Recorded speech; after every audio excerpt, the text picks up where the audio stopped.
ভালোবাসার রং সিনেমার মাধ্যমে ঢাকায় চলচ্চিত্র ইন্ডাস্ট্রিতে অভিষেক হয় মাহিয়া মাহির। এক যুগেরও বেশি সময়ের ক্যারিয়ারে দর্শকদের অনেক সিনেমা উপহার দিয়েছেন তিনি। অনবদ্য অভিনয়ের মাধ্যমে বরাবরই নজর কেড়েছেন সিনেমা প্রেমীদের।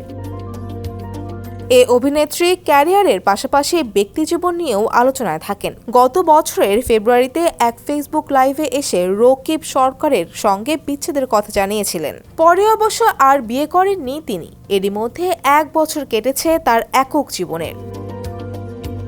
এদিকে হঠাৎ করেই এক রহস্যময় স্ট্যাটাস দিয়েছেন মাহিয়া মাহি। বুধবার সকাল 6:45টার দিকে ফেসবুক অ্যাকাউন্টে এক পোস্টে তিনি লিখেছেন, একটু আদরে আমাকে রেখো।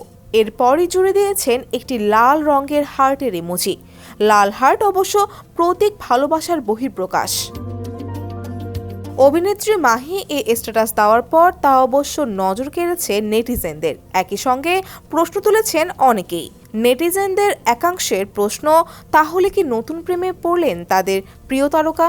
অবশ্য রহস্যময় এই স্ট্যাটাসের অর্থ কিংবা প্রশ্নের জবাব এই নায়িকা ছাড়া অন্য কারো পক্ষে দেওয়া সম্ভব নয়।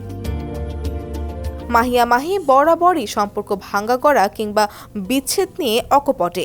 একনল হ্যান্ড ওয়াশ 100% প্যারাবেন ফ্রি, তাই নিরাপদ হাতের জন্য আস্থা রাখুন একনলে। কখনো কোনো রাগঢাক রাখেন না। প্রেমে পড়লে কিংবা সম্পর্কের বিচ্ছেদ হলে নিজেই তা জানান দেন। এখন অপেক্ষা, কবে নতুন সম্পর্কের কথা জানাবেন এ নায়িকা। ডেস্ক রিপোর্ট, সমকাল।